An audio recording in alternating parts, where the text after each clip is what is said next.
예수님께서 기대하시던 예수 그리스도의 제자들의 인생은 그처럼 업으로 맞춰질 것이 아니었습니다.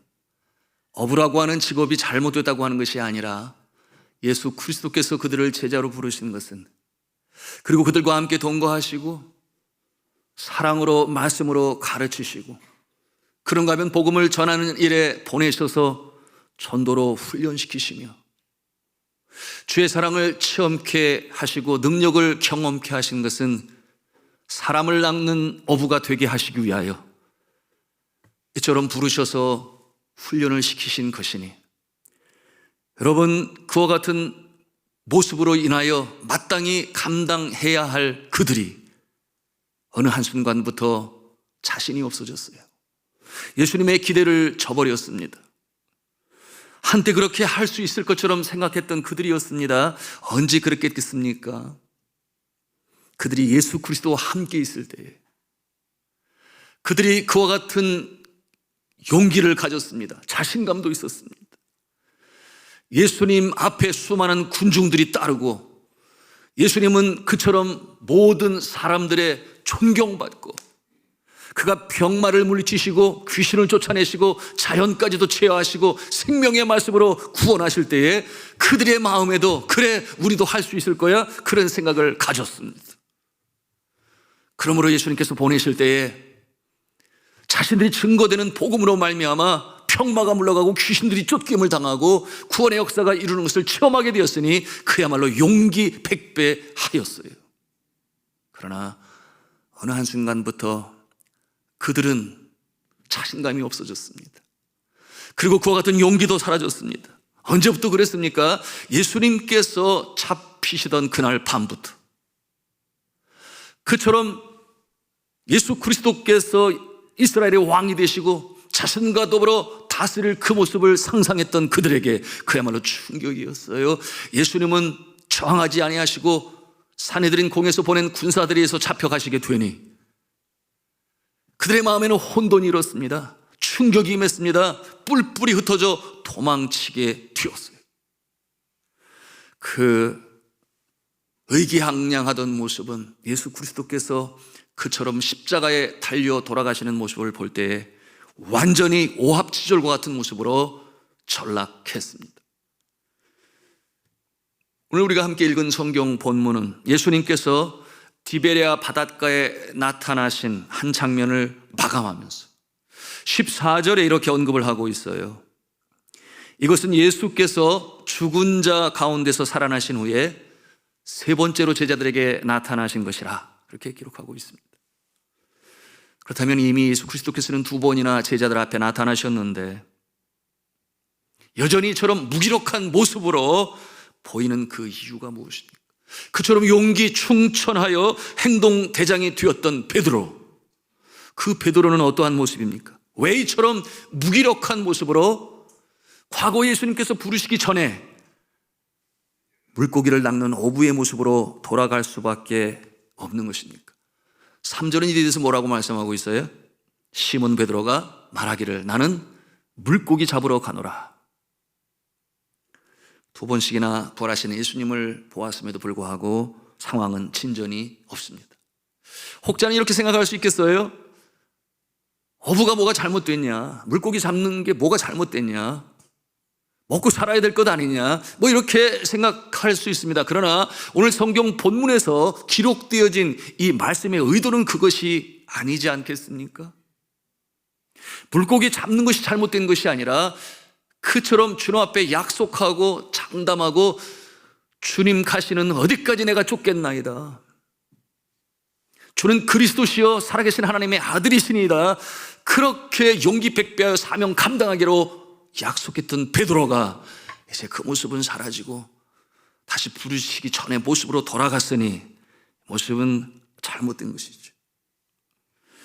이어지는 말씀에 보니 그날 밤 고기를 잡으러 간 베드로는 물고기 한 마리도 잡지를 못했어요. 여러분, 이 베드로가 물고기 잡이 선수 아니겠어요? 전문가 아닙니까? 그런데 어떻게 그렇게 물고기를 한 마리도 잡을 수 없었는지. 여러분, 여기에도 바로 예수 그리스도께서 이와 같은 상황 가운데 그를 만나시기 위한 주께서 디자인하신 그 모습이 있음을 우리는 알아야 하겠습니다. 밤새도록 일하였으나 잡은 것이 없으니, 무슨 말씀이겠습니까? 베드로는 다시는 사람을 낚는 어부가 되어야 되는데 물고기를 낚는 어부로 돌아가서는 아니 될 그 존재임을 이렇게 상황 속에서 메시지를 주고 계신 것입니다. 일찍이 주께서 말씀하셨잖아요. 이제 내가 사람을 낚는 어부가 아니라 물고기를 낚는 어부가 아니라 사람을 낚는 어부가 되리라. 여러분, 이 제자들의 마음속에는 여전히 혼란이 있었죠. 부활하신 예수 그리스도를 만난 것은 분명 기쁜 일이었습니다. 전장 20장 20절에 뭐라고 말씀을 해요?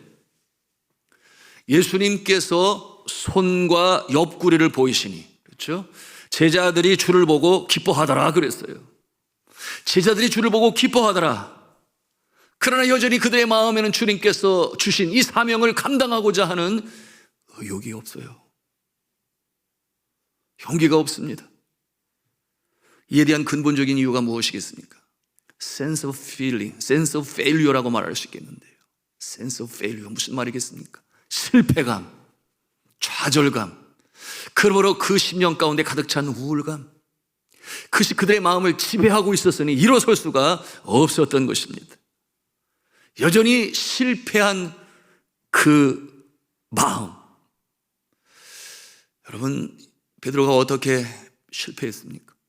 가장 중요한 때 나는 예수를 알지 못한다고, 나는 그를 알지 못하고 3번씩이나 산에 들인 그 대제사장의 그 뜰 안에서 예수님이 심판을 받으실 때 너도 같은 사람이라 라고 말할 때 나는 그를 알지 못하고, 나는 예수를 알지 못하고, 이와 같은 내용으로 3번이나 부인하게 되었으니, 여러분, 그 실패감이 그의 마음을 지배하고 있는 거예요. 제가 필리핀에서 사역을 감당할 때에 큰 교통사고를 당한 적이 있어요. 제가 당한 것이 아니라 제가 남의 차를 친 것이죠. 비가 몹시도 쏟아지는 날이었습니다.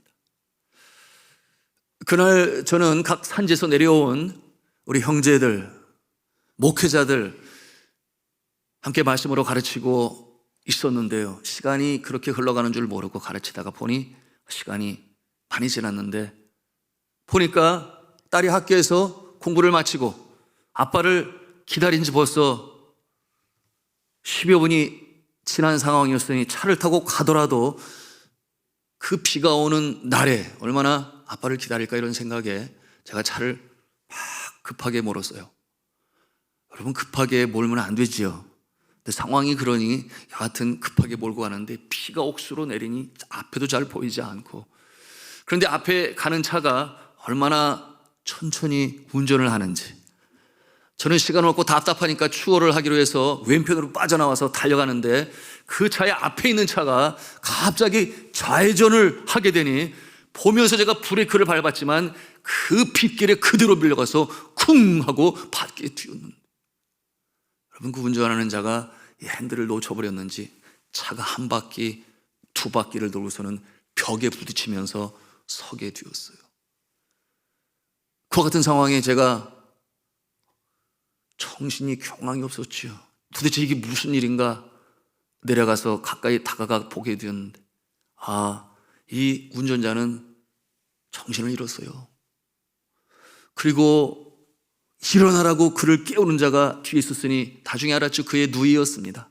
그리고 이 옆에는 작은 아기가 얼마나 우는지, 그 상황 가운데서 놀랍고 두려움으로 우는 그 모습을 제가 보게 되었는데, 비가 오는 가운데 그 늘어진, 정신을 잃은 그 형제를 제 차에 싣고 병원으로 달려가는데 도대체 왜 이런 일이, 상황 판단이 되지를 아니했어요.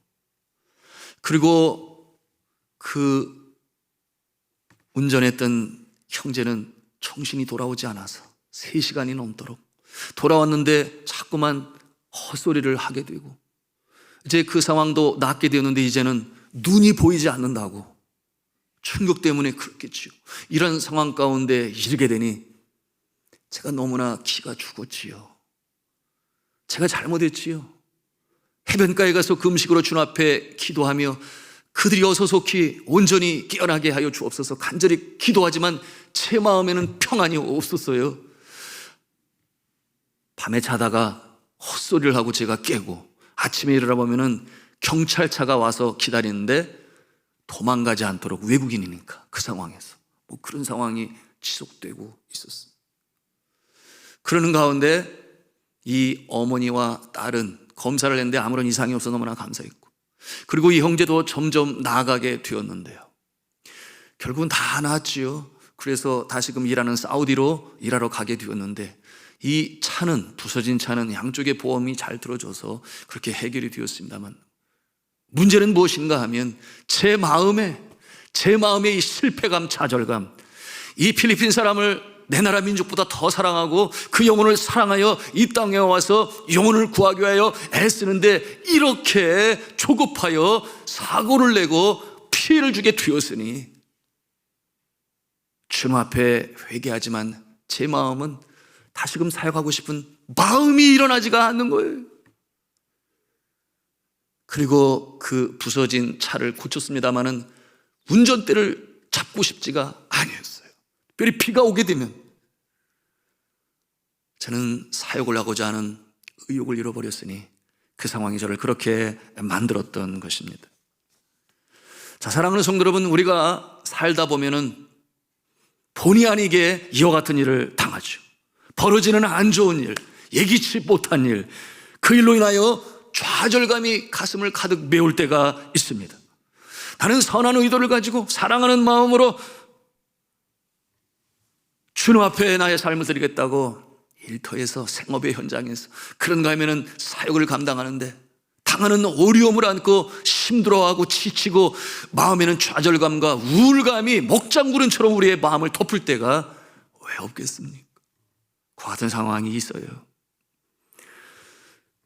그와 같은 일들로 인해서 죄책감이 일고 어떻게 하면 될까? 일의 친척이 이루어지지 않는 이와 같은 상황을 경험할 때가 있습니다. 여러분, 이 베드로 참으로 용기 백배하여 죽기까지 주를 따르겠다고 그렇게 호언장담해서 옆에 있는 제자들이 감히 그의 자리에 침범할 수 없어 수제자의 모습으로 그렇게 행했던 그 모습이 이제는 믿음에서 떨어져서 나는 물고기 잡으러 가노라, 예수님과의 약속을 저버린 그와 같은 모습. 나는 예수를 알지 모른다고 그렇게 고백을 했을 때에 여러분, 그 새벽에 닭 울음소리는 마치 천둥소리처럼 그의 가슴에 비수처럼 꽂히게 되었으니 여러분, 그 가운데서 그가 어떻게 행해요? 성경에 보니 그가 밖에 나가서 심히 통곡하니라, 그렇게 성경은 기록하였습니다. 그가 그처럼 통곡했던 이유가 무엇이겠습니까? 그는 누구보다도 주를 사랑했기 때문에, 회한과 통해의 그 눈물인 것이죠. 여러분, 그가 마음이 순수했기 때문이죠. 오늘 본문에서도 이 베드로의 성품을 우리가 대하게 됩니다. 예수님께서 사랑하는 제자들에게 나타나셨죠. 세 번째 나타나셨는데 그 해변가에 서 계셨습니다.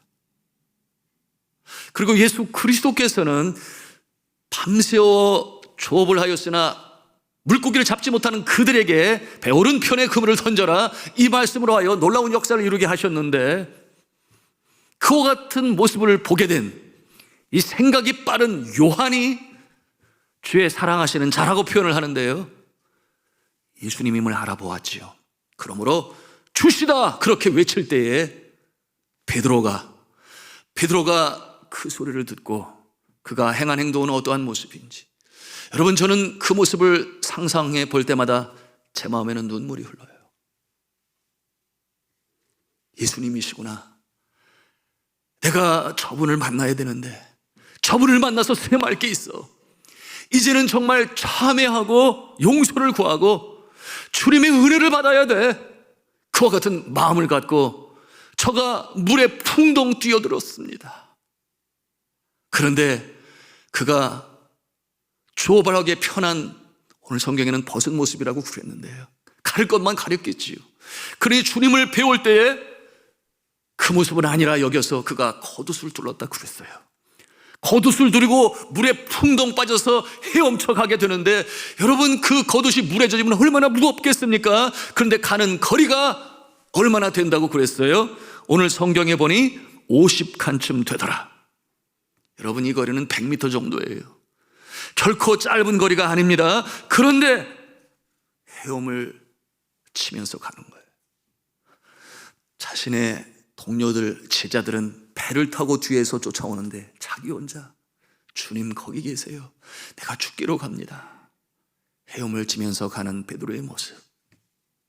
여러분, 이 모습을 상상할 때 정말 저의 마음에 그 모습이 상상이 되어 눈물 흘리지 않을 수가 없어요.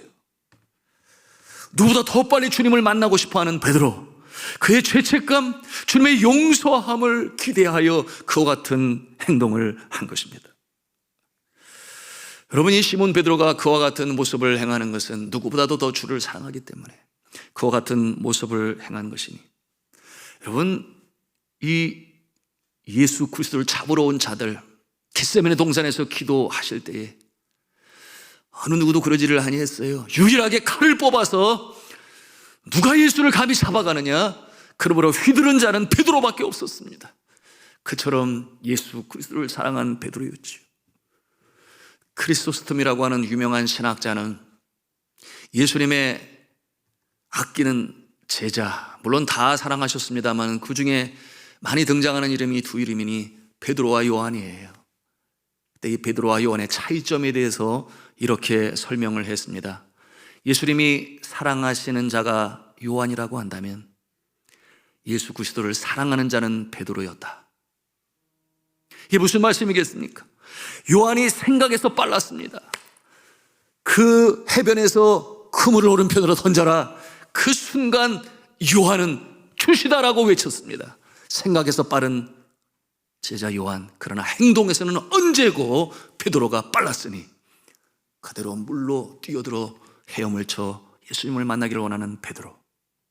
이와 같은 베드로, 그러나 오늘 말씀해 보니 그는 그 실패감, 좌절감이 그 마음을 가득 채워서 그가 다시 사명을 감당할 수 없는 그런 처지에 있었는데요. 그런데 오늘 예수 그리스도께서는 그처럼 찾아오셔서 다시금 사명으로 일깨우시는 그 모습을 우리가 보는 것입니다. 여러분, 그 능력을 보시는 예수님의 모습은 처음의 모습과 동일하니 베드로가 예수 그리스도를 처음 만나게 될 때 그 모습이 같습니다. 밤새도록 주업을 하였으나 얻은 것이 없었어요. 그때 예수 그리스도께서 명하여 그물을 내리니 많은 고기를 잡게 되었는데, 그때 그 예수님을 바라보는 베드로의 마음에는 두려움이 맺지요. 주여 나를 떠나소서. 그 주를 향한 경외감이 가득했을 때 예수 그리스도께서 무릎을 꿇고 자신의 앞에 경배하는 그를 일으켜 세우시면서 하셨던 말씀이, 이제 너는 물고기를 낚는 어부가 아니라 내가 너를 사람을 낚는 어부가 되게 하리라. 그렇게 명하시며 그물을 버려두고 예수를 쫓게 되었던 베드로, 그와 같은 상황을 다시금 연출하시는 그 모습을 우리는 오늘 성경 말씀을 통해서 보게 되는 것입니다. 여러분, 오늘 이 말씀을 통해서 우리는 예수 그리스도의 이 제자를 향하신 기대와 의도가 무엇인지를 알 수 있어요. 여러분, 이 제자들은 어부 출신들이었습니다. 많이 배우지 못했어요. 그런데 예수 그리스도께서 그들의 인생을 바꾸셨으니, 여러분, 베드로의 이름, 예수 그리스도께서 지어주신 이름이죠. 원래 이름이 시몬 아니었겠습니까?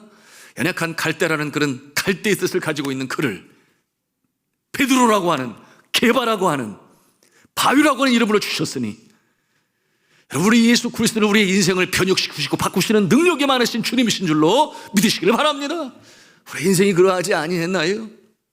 예수를 알기 전에 우리의 인생은 자연인으로서 내가 어디서 와서 어디로 가는지를 알지 못하고 인생의 목표를 알지 못하니 마치 그 모습은 캄캄한 밤바다에 유리하는 배처럼 목적지를 알지 못하니 유리하고 방황합니다. 그때 나를 찾아오신 예수 그리스도를 구세주로 영접할 때에 비로소 우리가 내가 누구인지를 알게 되었으니, 여러분, 내가 누구인지를 아는 것은 나를 창조하신 주님을 알 때에 내가 누군지를 알게 되는 줄로 믿습니다. 그러므로 인생에 확실한 목표를 가지고 인생을 살아가게 하신 예수 그리스도, 그 주님께서 다시금 찾아오시는 거예요. 그 사명으로 일으켜 세우시기 위하여 저는 간절히 축복합니다. 이번 부활절에 작금에 당한 어려움으로 인하여, 그런가 하면 내가 처음 주를 만났을 때 눈물 콧물 다 흘리면서 주님의 그 사랑과 은혜에 감격하여 나의 인생은 주님의 것입니다, 주를 기쁘시게 하기를 소원합니다, 나의 삶을 통하여 생업을 통하여 주의 영광을 나타내겠습니다 했던 그 주님 앞에 다짐과 결단이 이 부활절에 다시금 사명으로 일어설 수 있기를 주님의 이름으로 축원합니다. 주님만이 하시지. 찾아오시는 주님, 돌보시는 주님. 오늘 말씀에도 그 모습을 우리가 보게 되니 예수 그리스도께서 제자들을 끝까지 포기하시지 아니하세요. 그래서 물고기를 잡게 하신 주님께서 조반을 준비하고 계셨지요. 신령한 부활체의 모습, 우리가 죽음에서 부활할 때 어떤 모습인지 예수님의 모습을 보면 금방 상상해 볼 수 있어요.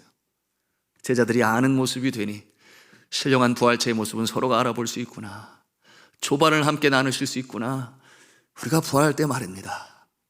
예수님께서 그처럼 사랑하는 모습으로 돌보시니 너희들이 잡은 물고기를 더 가져오라, 그렇게 조반을 마련하시고 다시금 먹이시고 격려하시는 예수 그리스도. 여러분, 우리가 때때로 좌절하고 실망하여 실패하여 우리가 절망의 그늘에 앉아있을 때에 다시금 찾아오시는 우리 주 예수 그리스도, 다시금 일으켜 세우시는 우리 주 예수 그리스도, 그 주님께서는 실패하고 좌절하여 주님을 떠난다 할지언정 다시금 믿는 자에게 찾아오시는 사랑이 많으신 주님이신 줄로 믿으시길 바랍니다. 이 세심하신 예수 그리스도의 돌봄의 손길은 우리의 가슴을 뭉클하게 합니다. 사랑하는 성도 여러분, 이 돌보시는 주님, 회복시키시는 주님, 오늘도 우리 곁에 있는데요, 우리의 영혼뿐만 아니라 우리의 사역뿐만 아니라 육신까지도 생각하셔서 이처럼 먹이시는 주님, 그 섬세하신 돌보심이 이 부활절에 다시금 우리의 심령 가운데 차고 넘쳐서 코로나19의 종식의 대를 맞이하는 우리들이 우리의 삶의 모든 영역, 우리의 심령, 가정, 일터, 건강, 주의 몸된 교회, 또한 사회 속의 시민으로서 다시금 일어서실 수 있기를 주님의 이름으로 축복합니다. 연약함을 내어놓고 죄송한 마음에 회개하는 모습으로 주님 앞에 선 베드로, 그때 예수님이 베드로야 그렇게 부르지 아니하시고 뭐라고 불러요? 요한의 아들 시몬아 그렇게 부르셔요. 시몬, 여러분 그 이름을 기억합니다. 예수님을 만나기 전에 방황하고 유리했던 그 모습을 기억나게 하시는 그 이름. 여러분, 세월이 가고 나이가 먹어갈수록 저의 본명으로 부르는 그런 경우가 점점 없어지죠. 아버지라고는 부르고, 그렇죠? 여보라고 부르고, 그런가 하면은 목사님이라고 부르지만 연정아. 여러분, 우리의 이름을 부르시며 사랑으로 다가오시는 분이 우리 주 예수 그리스도세요. 그러니 요한의 아들 시몬아 하시면서 물으시는 질문이 뭐예요? 네가 나를 사랑하느냐? 당연히 사랑하죠. 그러므로 베드로가 말합니다. 내가 주를 사랑하시는 줄을 주께서 하시나이다. 그때 예수님께서 답이 무엇입니까? 그러면 됐어. 그러면 됐다. 내 양을 치라, 내 양을 먹이라. 다시금 사명으로 부르시는 예수 그리스도시니, 여러분 오늘도 주님께서는 찾아오셔서 우리의 이름을 부르십니다. 찾으라고 절망하여 그늘에 앉아있는 우리를 부르셔서 다시금 사명으로 주시니, 여러분 베드로가 변하여 그 놀라운 사역을 감당했던 것처럼 여러분 이 부활절 이 아침에 다시금 주님을 인격적으로 만나시고 주님의 사랑의 초청에 응하시며 다시금 회복되셔서 이 놀라운 영광의 역사, 승리로운 삶, 복 있는 인생으로 살아가시는 저 여러분 되시기를 주님의 이름으로 축원합니다.